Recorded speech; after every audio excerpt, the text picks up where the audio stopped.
सबको नमस्ते और thank you for joining me again. हम लोग की जो सेशन, हमारे जो यहाँ ग्रुप है, जो हम लोग सब इसमें मिलते जुलते हैं, मोस्टली हमारी सबकी काफी उम्र है। तो अब उम्र में क्या होता है, यही होता है कि कोई ना कोई तो साथ छोड़ के जाने वाले हैं ही। अपने लोग सब जाते ही रहते हैं, ये तो होना ही है। खैर, जितने भी लोग हैं जिनकी मृत्यु की हमको खबर मिलती रहती है, हम उनकी आत्मा की शांति की प्रेयर करते रहते हैं। और जो उनके परिवार वाले यहाँ रहते हैं, उनको सांत्वना और ढाढ़स देने की कोशिश करते रहते हैं कि उनको हिम्मत मिले। भुगतना तो उसको पड़ता है जो रह जाता है यहाँ पर, वापस वही यादों में जीता रहता है और वही सोचता रहता है। चलिए सेशन स्टार्ट कर लेते हैं। एक मंत्र सवेरे मेरे को मनीषा ने भेजा था, मैं वो पढ़ के बताता हूँ, अच्छा लगा था मुझे। कहाँ है वो, देख लूं जरा। अथर्ववेद का मंत्र है, मैं मंत्र पढ़ देता हूँ। 4:14:4 अथर्ववेद। स्वर्यन्तो नापेक्षन्तः आद्यां रोहन्ति रोहन्ति रोदसी यज्ञम ये विश्वतो धारम सुविधा सांसो विते निरे। इसका मतलब यही जो लिखा है वही पढ़ के बताता हूँ आपको।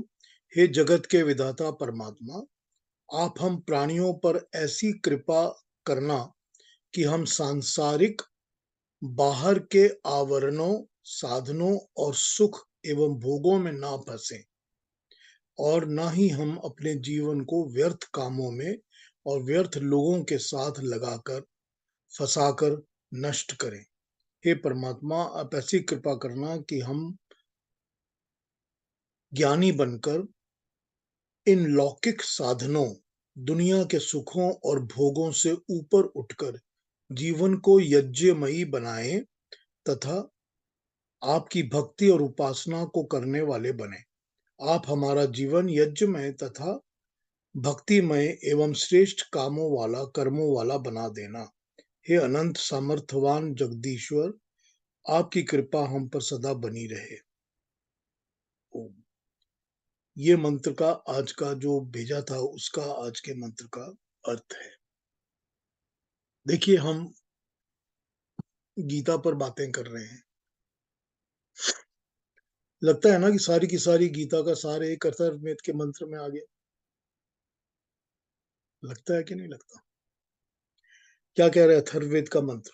यही कह रहा है कि हमको बाहर की जो चीजें हैं इस दुनिया की, उनके साथ हमारा जुड़ाव ना हो, हम उनके साथ उनके अंदर ना फंसे, और परमात्मा हम इन दुनिया वाले सुखों में और दुनिया वाले कर्मों में ना अटके, ना फंसे।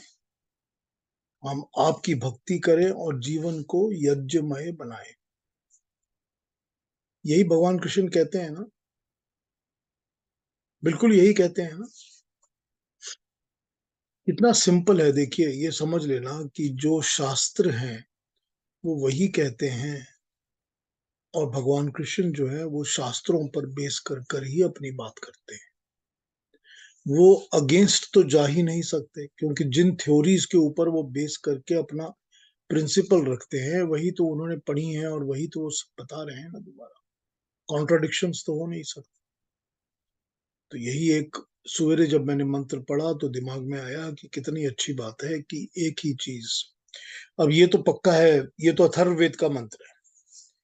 ये तो पक्का है कि जितने भी हमारे उपनिषद और दर्शन और वेद हैं, वो सारी बातें तो एक ही जैसी करते हैं, चाहे वो इलेबोरेट करके समझाने का सबका अपना अपना तरीका है, सब्जेक्ट मैटर अलग है सबकी। तो वही सबसे तो भगवान कृष्ण ने सीखा है और हमको बताते हैं ना। खैर, आइए अपने कंक्लूजन पर फिर वापस चलते हैं। जो हमारा 5th चैप्टर का कंक्लूजन है, मैंने अभी पढ़ा नहीं है, मैं उसको पढ़ के आपको सुना देता हूँ और समझाता भी रहूंगा बीच बीच में। उसमें जो क्वेश्चन कंसर्न होंगे वो पूछ लीजिएगा, जो भी बात करनी होगी वो पूछ लीजिएगा, मैं बता दूंगा बीच बीच में। क्योंकि आज हम श्लोक के ऊपर तो बात अभी इस वक्त नहीं कर रहे हैं, तो कभी भी आप लोग बीच में जो भी पूछना हो पूछ लीजिएगा। इसमें एक बात और बतानी है। वो ये बतानी है कि देखिए, भारतीय दर्शन शास्त्र में, फिलॉसफी में, हमको ये समझना पड़ेगा कि जो हमारे चार वेद हैं, चार वेद हैं, वो चारों वेद हमारे को सारा कुछ, all the knowledge that is required in the universe, वो हमको देते हैं, सारा नॉलेज देते हैं। अलग अलग तरीके से देते हैं, अलग अलग बातों से देते हैं, एग्जाम्पल से देते हैं, नामों से देते हैं। उसको हम जैसा भी समझें, डिसाइफर करें, ज्ञान हमारे पास जितना होगा उस हिसाब से हम समझेंगे। तो हमको चारों वेद ज्ञान देते हैं। उन चारों वेदों को में से सब्जेक्ट मैटर निकालकर 11 उपनिषद लिखे गए हैं। जो 11 उपनिषद हैं वो चारों वेदों का सब्जेक्ट मैटर एक एक करके डिस्कस करते हैं। वो अपने तरीके से कोई एक टॉपिक या कोई एक सब्जेक्ट उठा लेते हैं, या दो तीन सब्जेक्ट उठा लेते हैं और उनके ऊपर डिस्कशंस करते हैं। उपनिषदों का अपना तरीका है बात समझाने का। वो वेद तो है नहीं, वो परमात्मा की जबान, परमात्मा की वाणी तो है नहीं, वो तो ऋषियों की वाणी है। तो ऋषियों का अपना तरीका है बात बताने का। तो 11 उपनिषदों में अलग अलग जगह अलग अलग सब्जेक्ट्स पे बात हुई हुई है। इसके अलावा ऋषियों ने 6 ऐसे सब्जेक्ट्स निकाल लिए जो वेदों में से ही चुन के जिसके ऊपर बात करना चाहते थे, रिसर्च करना चाहते थे, उनको कहा गया दर्शन। तो 6 दर्शन बन गए हमारे। अब 6 दर्शन बिल्कुल स्पेसिफिक सब्जेक्ट मैटर के ऊपर ही एक है। वो डिविएट नहीं करता, और वो अपने सब्जेक्ट मैटर के ऊपर ही पूरा रिसर्च थीसिस, उसकी पूरी फिलोसफी उसी पर बेस्ड है, उसी को वो प्रूव करता है। और मजे की बात तो ये है कि वो लेता तो सारा कुछ वेदों से है। वो जो दर्शन है वो वेदों से ही सारा कुछ बोरो करते हैं, कोट भी करते हैं कि ये वेद के यहाँ से लिया, यहाँ से लिया, ऐसे लिया। लेकिन उसको उसी तरह ब्लाइंडली एक्सेप्ट नहीं करते। वो दर्शन जो है वो ब्लाइंडली एक्सेप्ट नहीं करते। वो उसको प्रूव करने के लिए थ्योरीज देते हैं, प्रैक्टिकल देते हैं, तब बताते हैं कि ये सच क्यों है। इस तरह से दर्शन बने हुए हैं 6, जिसमें से जिसमें से 2 दर्शन ऐसे हैं, एक योग दर्शन है और एक सांख्य दर्शन है। 2 दर्शन ऐसे हैं जो कि सबसे ज्यादा पॉपुलर रहे हैं हमेशा।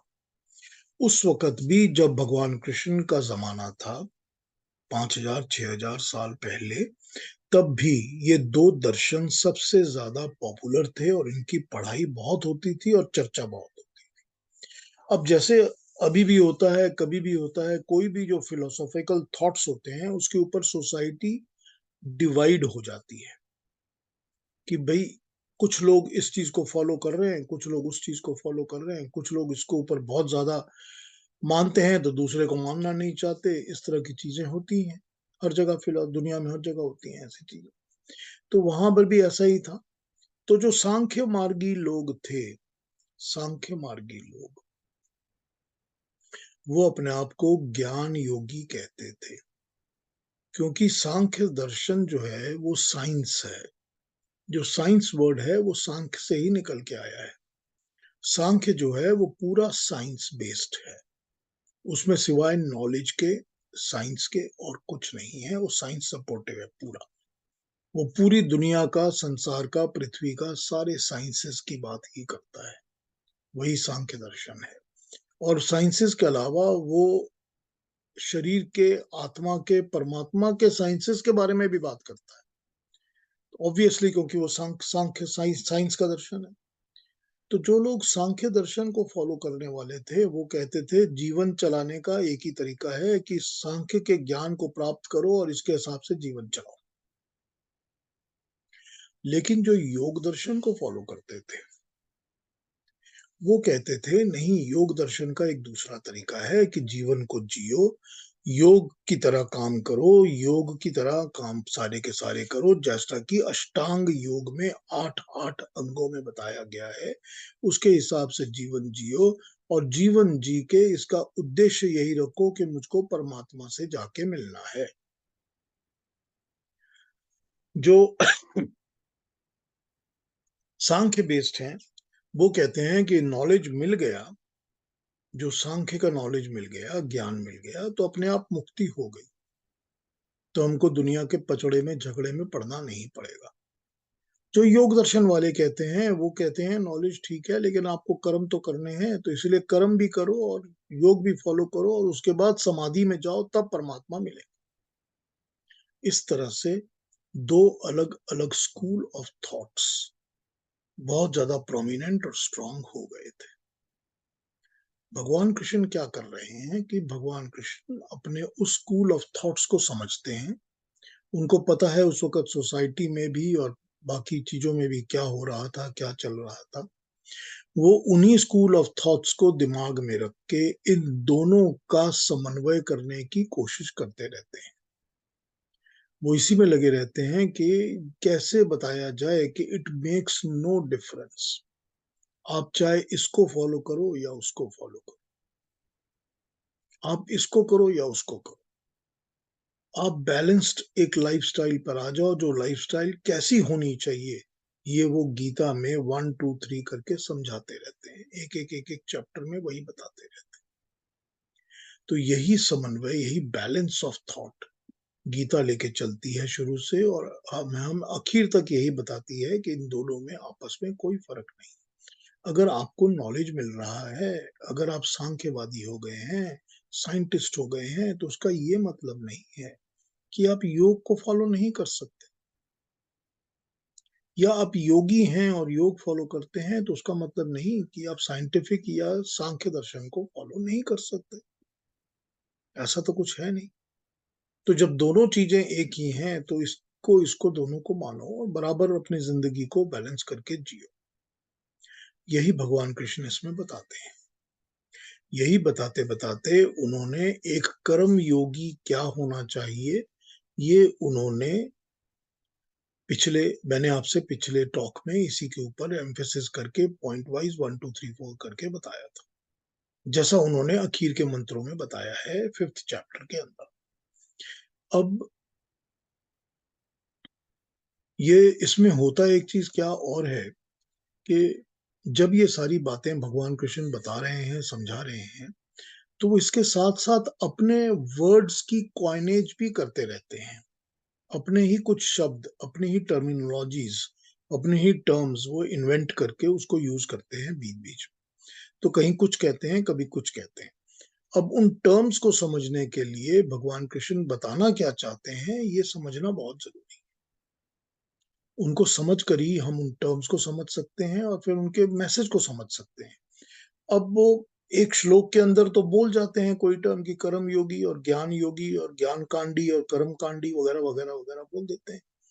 लेकिन अब उन चीजों को हम डिफ्रेंशिएट करके समझना शुरू करेंगे तो हम उसमें उलझ जाएंगे, वी विल गेट लॉस्ट। इसलिए बहुत जरूरी हो जाता है कि इसका एक, क्या कहा जाए उसको, इसके थॉट के ऊपर एक स्टडी करनी चाहिए, समझनी चाहिए कि वो बोल क्या रहे हैं। तो आइए मैं अब अपना कंक्लूजन का पढ़ता हूँ 5th चैप्टर का। इसके पढ़ने में जो जो चीजें चाहिए माइंड में आएंगी, दिमाग में आएंगी, मैं आपसे बात करता रहूंगा बीच बीच में भी, और आप पूछ सकते हैं जो भी पूछना है। कंफ्यूजन हो तो भी पूछ लीजिएगा, कोई डोंट हेजिटेट।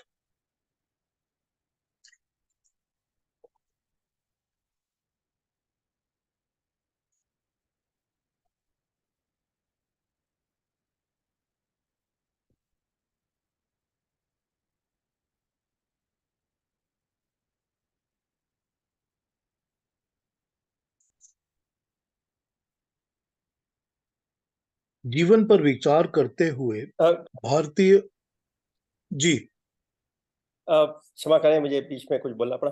मुझे एक बात बस ये कंफर्म करनी है आपसे कि जैसे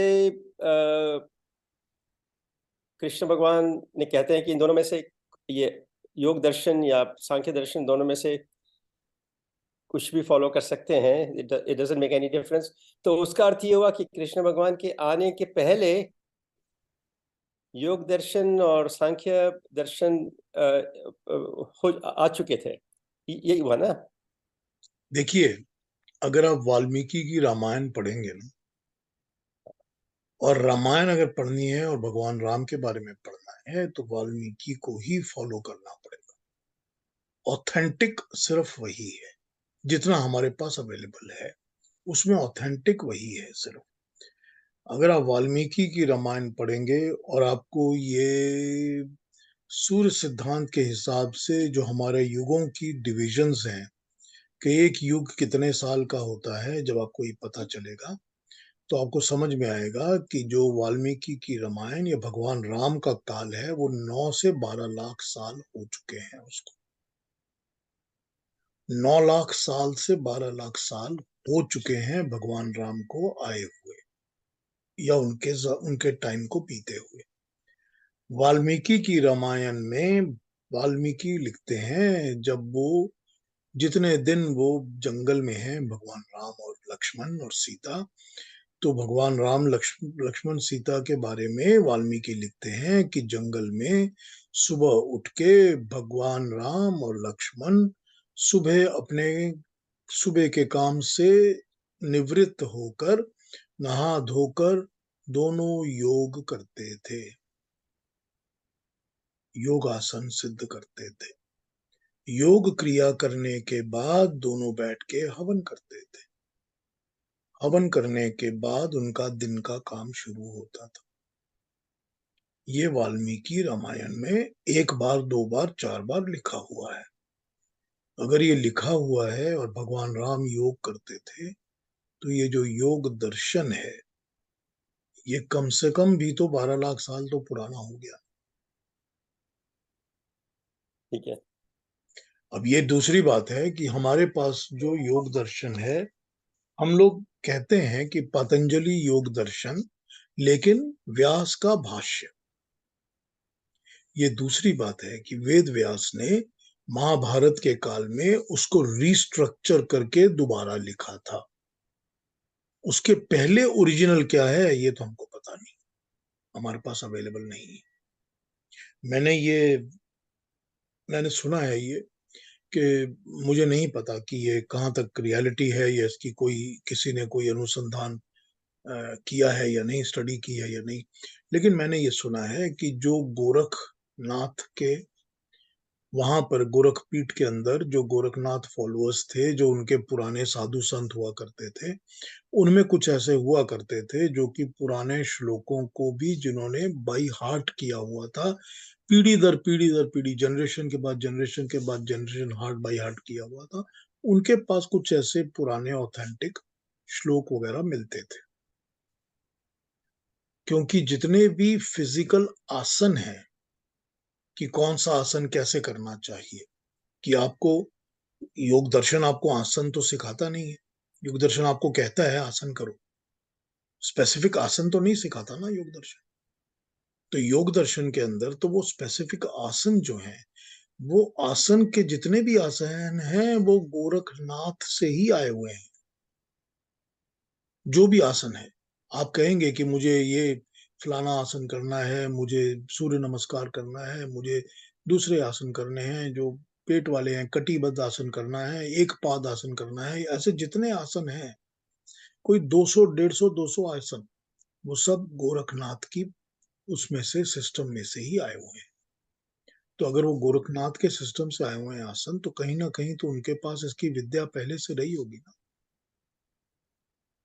हाँ जी। तो ये नॉलेज जो है वो इसी तरह फ्लो हो रहा है, लेकिन ये समझना कि योग दर्शन पहले नहीं था, ये इस फॉर्मेट में वेद व्यास ने हमको इंट्रोड्यूस कराया है। हम उसको वेद व्यास का भाष्य कहते हैं। लेकिन पतंजलि जो है वो 12 लाख या 15 लाख साल पहले हो गए। हम्म। ठीक है।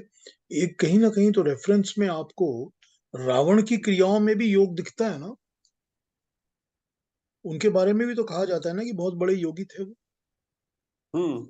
तो जब सिद्ध। रावण भी योगी थे और योग करते थे, तो इसका मतलब है कि योग तो उस वक्त मान्य था और सब हाँ। करते ही थे। ये तो मानना पड़ेगा ना। ठीक है। हाँ जी, धन्यवाद। ठीक है, हाँ जी, धन्यवाद। आगे बढ़ जाए। जीवन पर विचार करते हुए भारतीय विचारकों ने जीवन की 2 प्रवृत्तियों पर विचार किया है। उनका कहना है कि या तो मनुष्य संसार के विषयों में प्रवृत्त होता है या संसार के विषयों से निवृत्त होता है। संसार के विषयों की तरफ खिंचाव को प्रवृत्ति मार्ग कहा गया है और विषयों से निवृत्त होकर परमात्मा की तरफ जाना निवृत्ति मार्ग कहा गया है। जिस समय गीता लिखी गई उस समय प्रवृत्ति मार्ग का रूप हो गया था श्रौत स्मार्त कर्मों का मार्ग। मतलब सारे किस्म के कर्म कांड यज्ञ याग करना जिनको कहा जाता था कि इनको कर करके हमको स्वर्ग मिलेगा। निवृत्ति मार्ग का रूप हो गया था कि सब प्रकार के कर्मों का त्याग कर दो, घर गृहस्थी का परित्याग कर दो, सन्यास ले लो तो मोक्ष मिल जाएगा। समझ आ रही है बात? उस वक्त ये 2 तरह के थॉट्स हो गए थे। एक को प्रवृत्ति मार्ग कहते थे और एक को निवृत्ति मार्ग कहते थे। प्रवृत्ति मेरी प्रवृत्ति जो है, जो मेरी अपनी नेचर है, जिस हिसाब से मैं काम करता हूँ, और निवृत्ति सब कुछ छोड़ देना।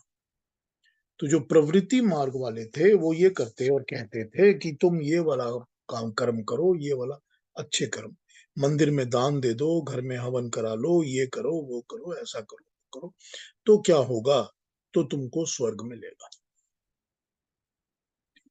तो तुमको जीव मरने के बाद तुम्हारी स्वर्ग में जगह पक्की है, तो तुम स्वर्ग चले जाओगे।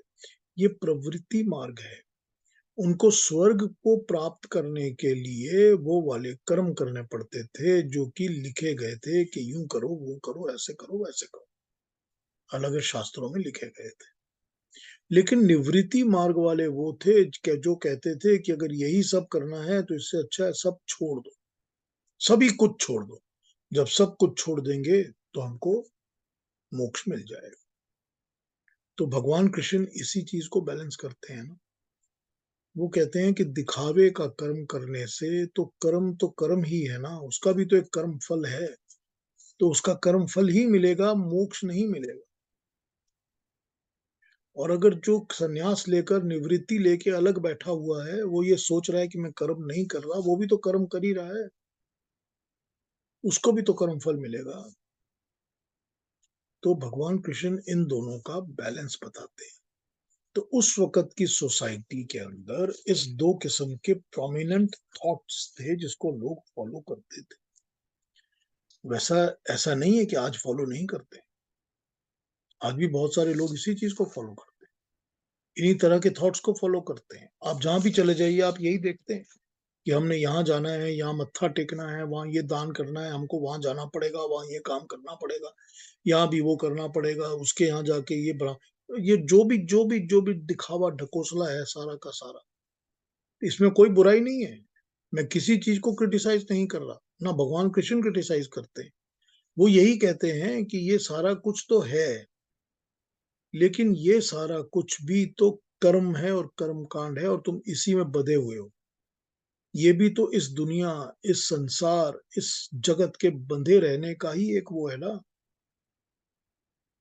ये भी तो उसी की दुनिया के साथ, संसार के साथ जहां पर जाओगे कि तुम मुझको इस जगह पे एक भगवान की इमेज है, मूर्ति है, उसके सामने एक नारियल लगाना है, नारियल लगा के बिंदी देनी है, बिंदी लगा के फूल चढ़ाने हैं, सभी चीज तो प्राकृतिक है।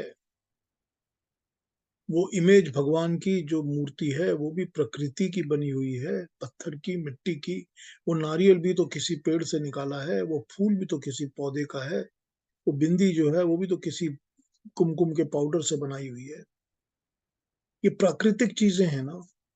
तो इन प्राकृतिक चीजों को यूज कर कर ही इन प्राकृतिक चीजों से तुम परमात्मा की प्राप्ति की नहीं, तुम स्वर्ग की प्राप्ति की प्रार्थना करते हो, क्योंकि क्योंकि वो भी तो एक सेल्फिश डिजायर है ना।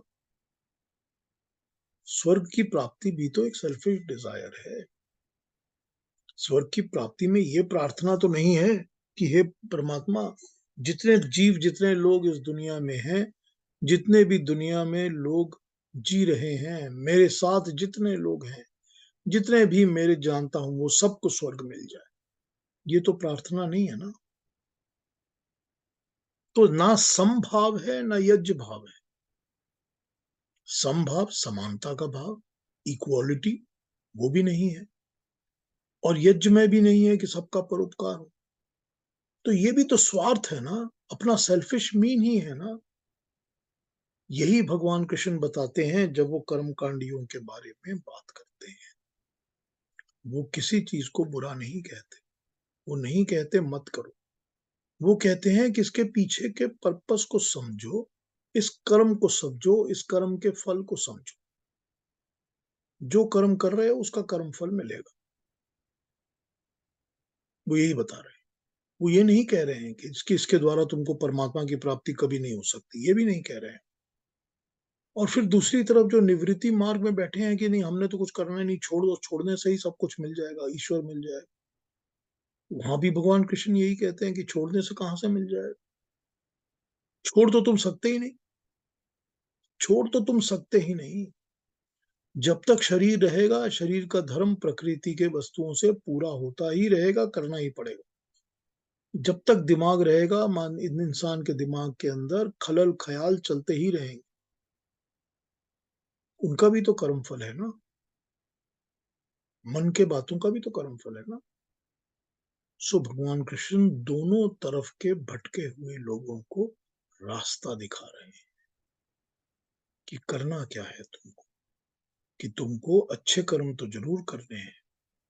ये तो कहा नहीं कि तुम बुरे कर्म करो, तुम अच्छे कर्म तो जरूर करो, लेकिन अच्छे कर्मों को निष्काम भाव से करो। स्वर्ग की कामना कामना है, वो निष्कामता नहीं है। तो स्वर्ग की कामना की जगह निष्काम भाव से कर्म को करो, यज्ञमय भाव से करो कि सभी का कल्याण किसमें होगा, सारी की सारी प्रजा, सारे लोगों का कल्याण किसमें होगा। उस यज्ञमय भाव से कर्म को करो।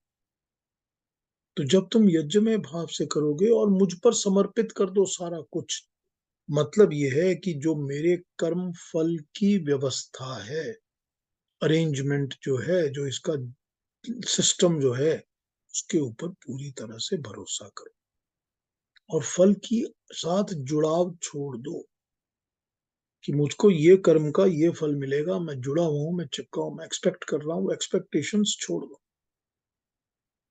सारी एक्सपेक्टेशंस छोड़ दो, मुझ पर छोड़ दो, मेरी न्याय व्यवस्था पर भरोसा करो। बिकॉज अल्टीमेटली तो न्याय देने वाला मैं ही हूं। तुम तो जितना मर्जी हाथ पैर मार लो, होता वही है जो मैं करता हूं। सो मेरी न्याय व्यवस्था के ऊपर भरोसा करो। एक बड़ी अजीब चीज ध्यान में आ गई बात करते करते, कि जब भगवान कृष्ण जी की बसीठी की बात की जाती है, कि जब वो दुर्योधन के दरबार में गए थे संधि कराने के लिए, last time before the war, ये युद्ध युद्ध होने के पहले, कुरुक्षेत्र का युद्ध होने के पहले, जब वो लास्ट टाइम गए थे दुर्योधन के पास कि तुम संधि कर लो, जब उन्होंने कहा था कि 5 गांव दे दो, वो मैं पांडवों को उसमें भी मना लूंगा कि उनको सिर्फ 5 गांव रहने के लिए दे दो। जब वो ये सब करने गए थे तो उस वक्त भी वो दुर्योधन को अपने तरीके से, बहुत सारे तरीकों से, उसने राजा को, राजा की जो सभा थी जिसमें सभी बैठे थे, जितने भी लोग इस वक्त अर्जुन के सामने खड़े हैं, जो कि अर्जुन से लड़ रहे हैं, जिनको मारने के लिए भगवान कृष्ण कह रहे हैं कि तुझको हिचकिचाना नहीं चाहिए, वो सभी लोग उस राज दरबार में बैठे हुए थे। वो सभी लोग उस राज दरबार में भगवान कृष्ण की बातें सुन रहे थे। भगवान कृष्ण ने उस वक्त भी यही कहा था कि ऐसा कर लो, मैं इसको फिर भी ठीक करा दूंगा। लेकिन उस वक्त भी दुर्योधन ने बात मानी नहीं थी, और मानी तो थी ही नहीं, लेकिन और भी बाकी लोगों में ये हिम्मत ही नहीं हुई कि वो दुर्योधन को अपोज कर सकें या उसके विरुद्ध खड़े होकर अपनी बात को रख सकें। नहीं हुई। फिर क्या हुआ? फिर भगवान कृष्ण ने कहा कि चलो ऐसा है तो ऐसा ही सही, फिर युद्ध होगा, और युद्ध होगा तो तुम्हारा सबका विनाश होगा। क्यों कहा उन्होंने कि तुम्हारा सबका विनाश होगा? क्योंकि वो ये जानते थे कि कर्म और कर्म का फल तो मिलना ही है। जो कर्म कर रहे हो इसका फल आज या कल तो मिलना ही है। उस कर्म फल की तीव्रता को मैं टाल तो सकता हूं, मतलब एक अच्छा काम कर दिया, 5 गाँव तो दे दिए ना, तो युद्ध टल जाता, युद्ध तो टल जाता ना, लेकिन युद्ध टला नहीं। तो ये कर्म फल तो तुम्हारा टलने वाला है नहीं, जो तुमने कर्म फल कर लिए ये तो मिलने ही वाला है। लेकिन इसके ऊपर धूर्तता ये है कि मतलब बेवकूफी ये है कि दुर्योधन ऑर्डर करता है कि इसको अरेस्ट कर लो, पकड़ के बंदी बना, करता है ना ऑर्डर। तो उस वक्त भगवान कृष्ण को यही दिखाना पड़ता है ना कि तुम्हारे हाथ में कुछ नहीं है। तुम अपने समझते हो ना सब कुछ कि मैं ही सब कुछ कर रहा हूं। कर्म फल इवेंचुअली तो तुम्हारे हाथ में कुछ नहीं है कि तुम मुझको बंदी तो बना ही नहीं सकते। अब वो उन्होंने अपना विशाल विराट रूप दिखाया, जिस रूप को देख के डर गए सब और वो वहां से चुपचाप चले गए अपना। ये दूसरी बातें हैं सारी की सारी समझने की। लेकिन यहाँ पर ये जरूरी है कि वो ये क्लियर कट मैसेज दे देते हैं कि कर्म का फल तुम्हारे हाथ में नहीं है। आज समझ जाओ इसको या कल समझोगे, ये तुम्हारी मर्जी है। तो भगवान कृष्ण मैसेजेस अपनी बड़ी क्लियरली देते हैं, हर चीज में बिल्कुल क्लियर मैसेज दे देते हैं। तो ये दो थॉट्स के कंफ्यूजन को बैलेंस करने के लिए ही उन्होंने अपनी गीता में बहुत ज्यादा कोशिश की है। और वो इसीलिए कोशिश की है ताकि जो भी लोग हम लोग हैं, हम आप जो भी इस जमाने में जी रहे हैं, हमको एक मार्गदर्शन मिल जाए कि अपनी जिंदगी को, अपने थॉट्स को कैसे चलाना है। उस मार्गदर्शन को देने के लिए ही ये सारी की सारी गीता हमारे सामने आज भी मौजूद है। बहुत कम ऐसे टेक्स्ट होते हैं, बहुत कम, इस दुनिया में बहुत कम टेक्स्ट होते हैं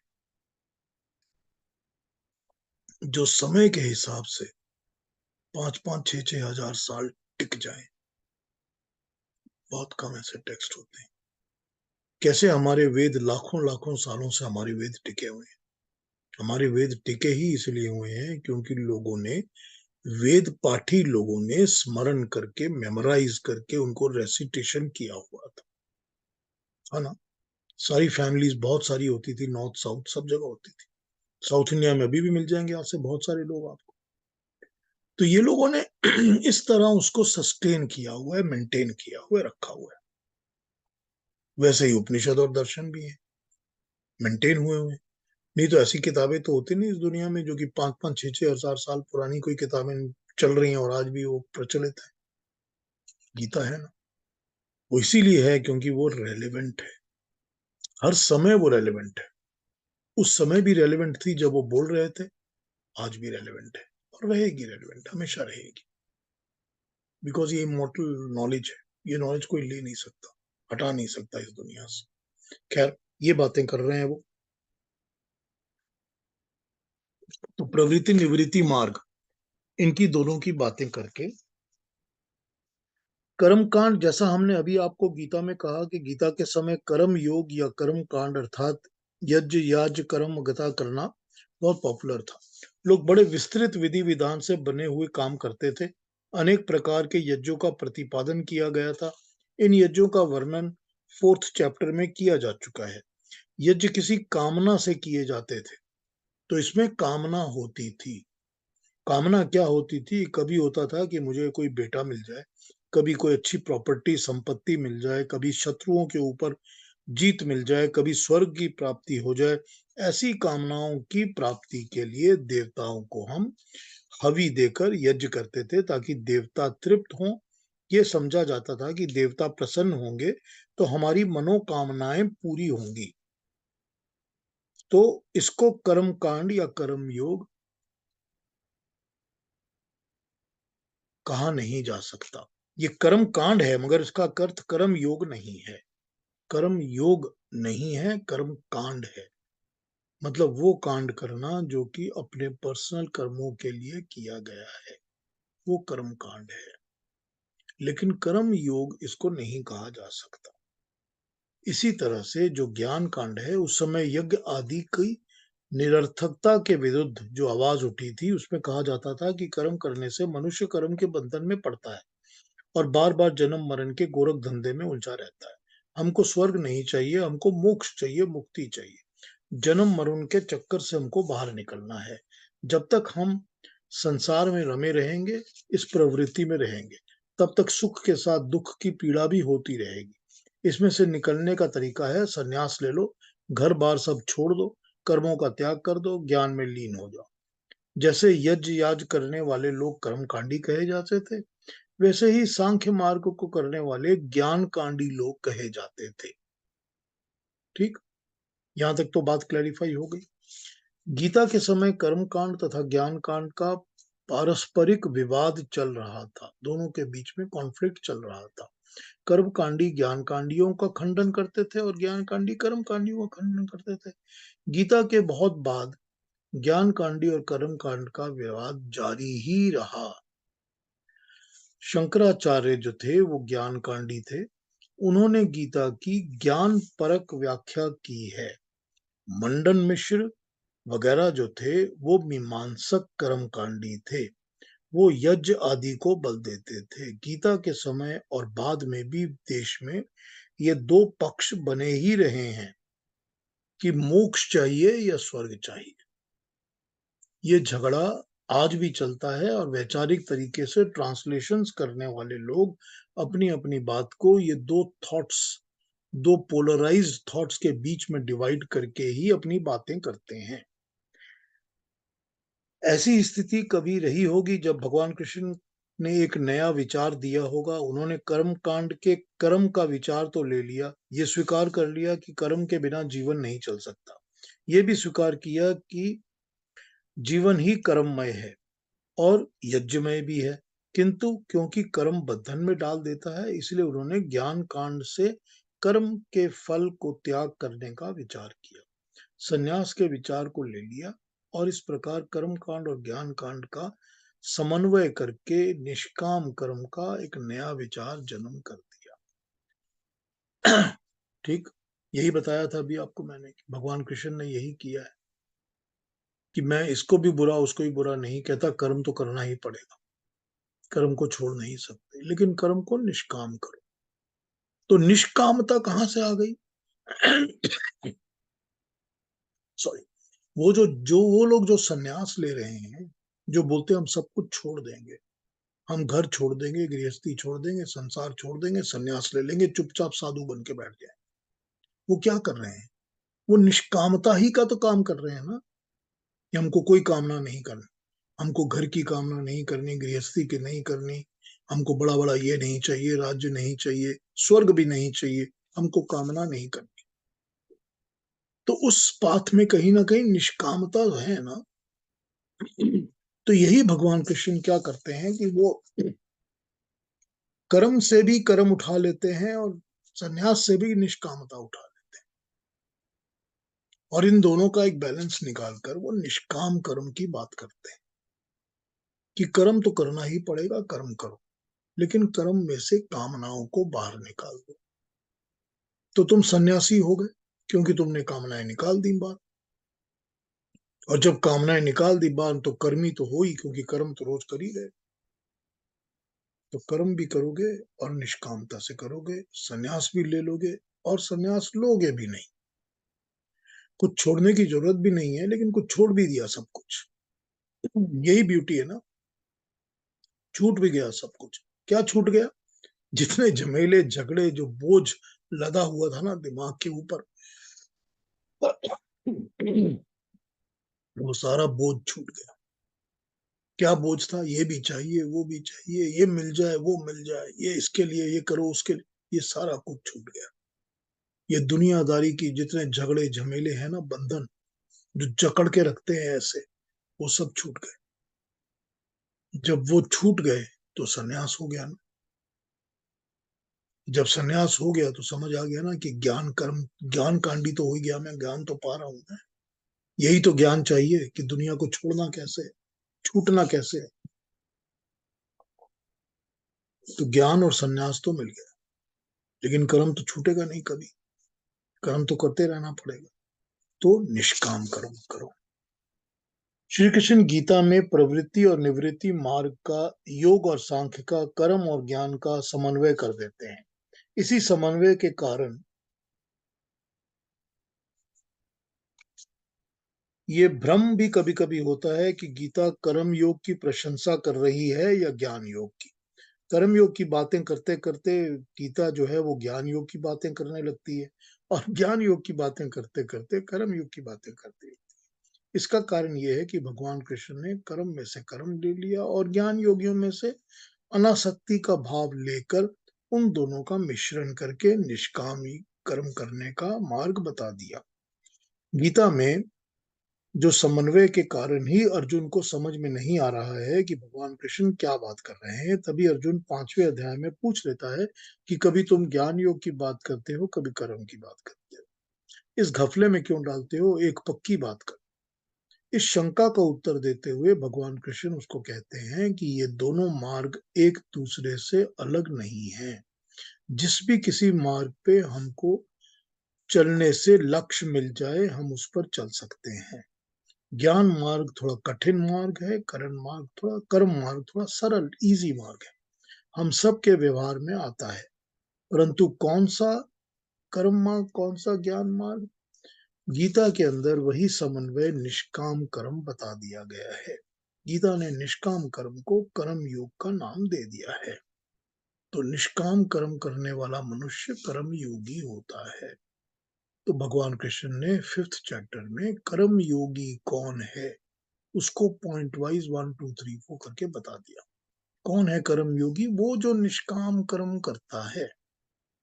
तो जो निष्काम कर्म करेगा वही कर्म योगी कहा जाएगा। तो उसी को भगवान ने कर्म योगी का नाम दे दिया है जब वो उसके अंदर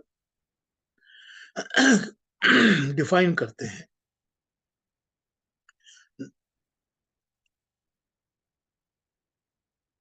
कर्म योगी का चित्र गीता ने 5वें अध्याय में खींचा है।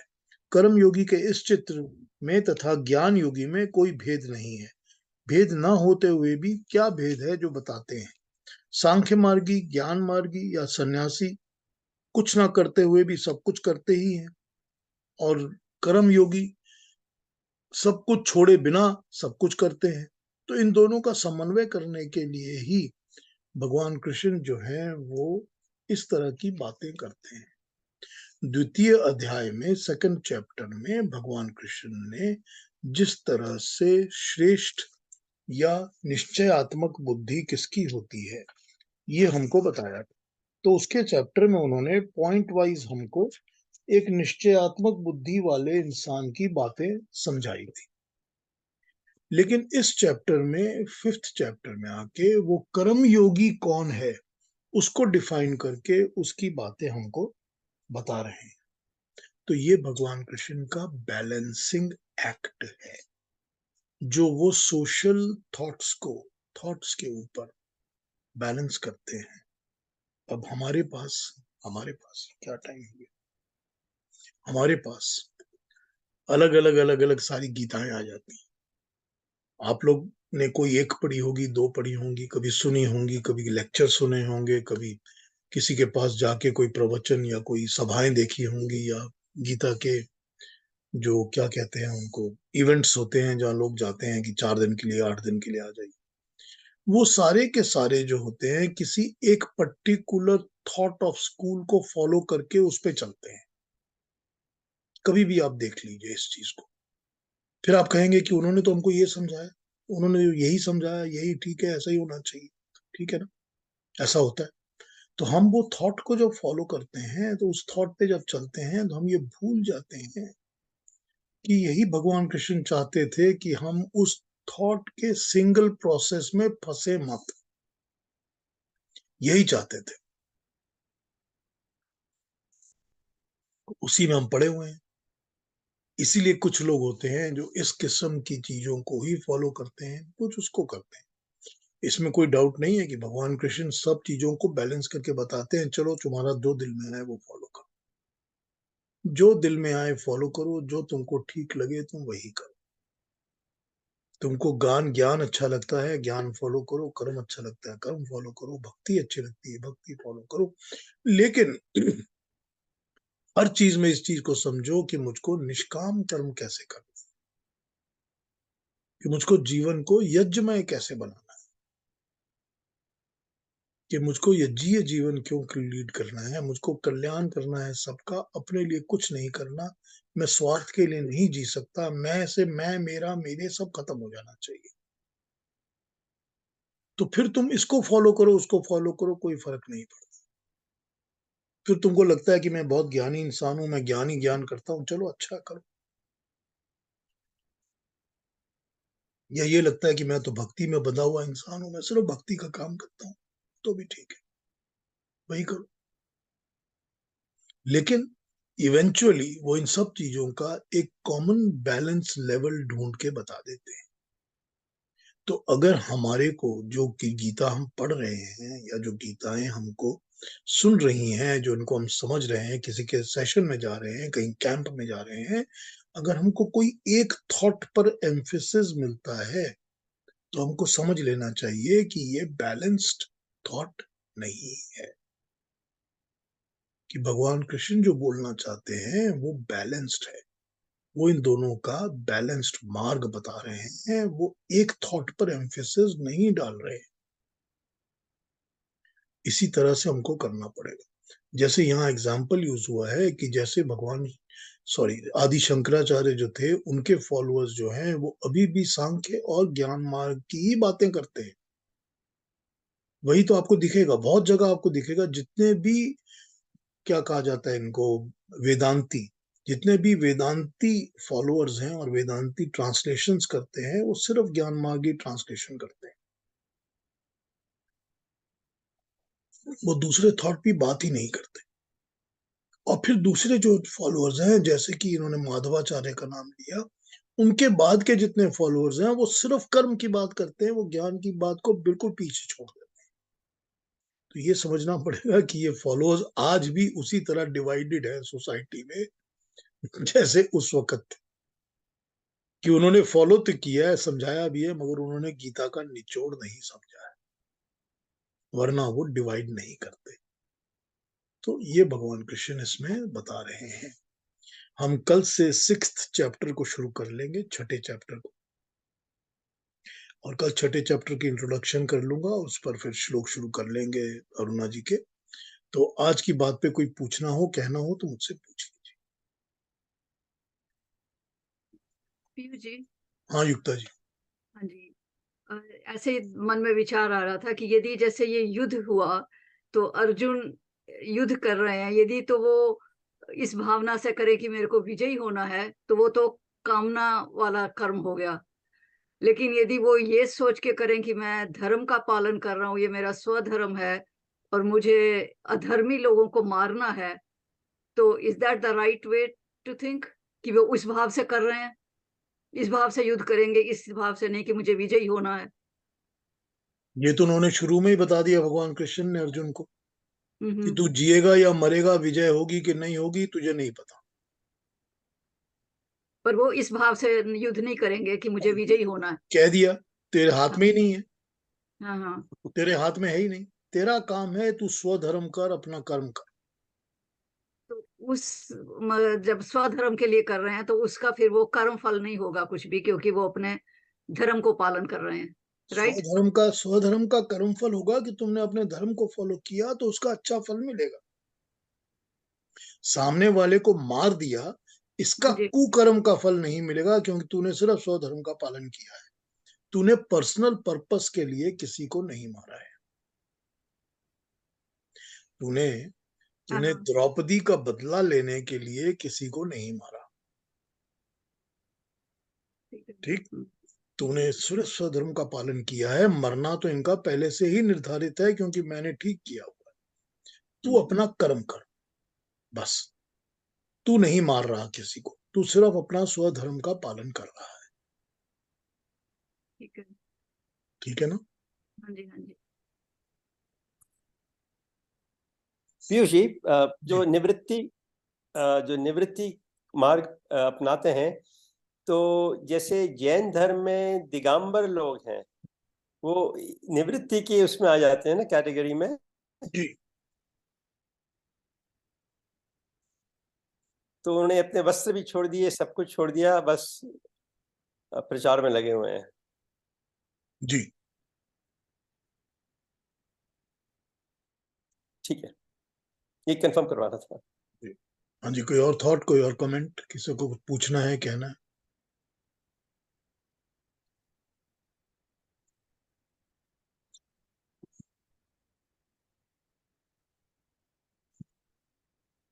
इंदिरा बहन की तबीयत ठीक नहीं थी तो उठ गई हैं बीच में।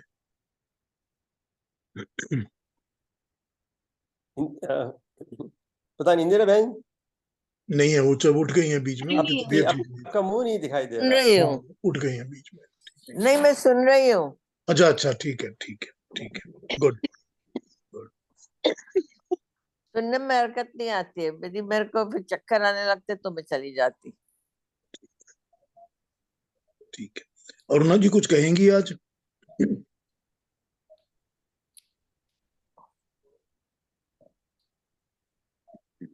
अरुणा जी। जी, बहुत अच्छी तरह से समझ में आया।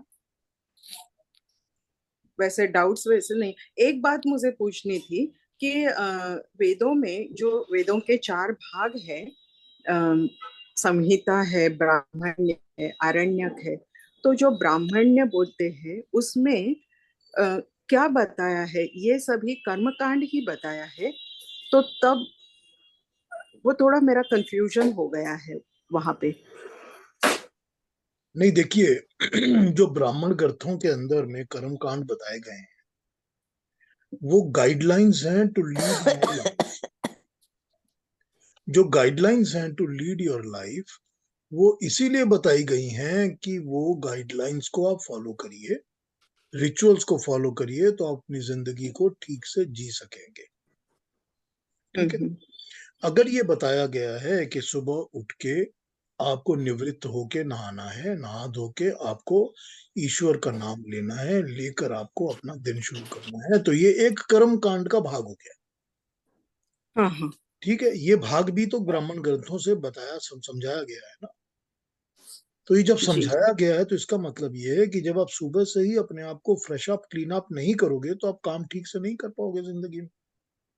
और अगर आप फ्रेश अप क्लीन अप होके ईश्वर का नाम लेते हो तो आपको सारे दिन अपने कर्म करने की, अपनी ड्यूटी करने की प्रॉपर तरीके से गाइडेंस परमात्मा का नाम लेके मिल जाती है। तो ये कर्म कांड का भाग हो गया जो ब्राह्मण ग्रंथ ने बता दिया। हाँ हाँ, इसी तरह से ब्राह्मण ग्रंथों ने बहुत सारी बातें बताई हुई हैं जिसको फॉलो करके इंसान अपनी जिंदगी जीता है। अब उन्हीं में ये भी बताया गया है कि जब तुमने अपने घर में तुम्हारे बेटा हुआ है और बेटे का नाम रखना है तो क्या करना चाहिए। ये भी तो ब्राह्मण ग्रंथों ने बताया हमको कि वो भाई विधि ऐसा विधान। ऐसा। हाँ, हाँ वो हाँ विधि विधान भी बताए हैं सारे के सारे। हाँ हाँ हाँ, तो वो विधि विधान भी तो वो है कि करने लाग काम क्या है ये बताया है। जी लेकिन ब्राह्मण ग्रंथ कहीं कॉन्फ्लिक्ट तो नहीं होते ना, किसी भी दूसरी थ्योरी और प्रिंसिपल के साथ कॉन्फ्लिक्ट नहीं करते। नहीं, ठीक है ना। जी जी, अभी ठीक तरह से समझ में आया। धन्यवाद। कोई और बात? तो फिर कल मिले, कल 6 चैप्टर स्टार्ट करते हैं।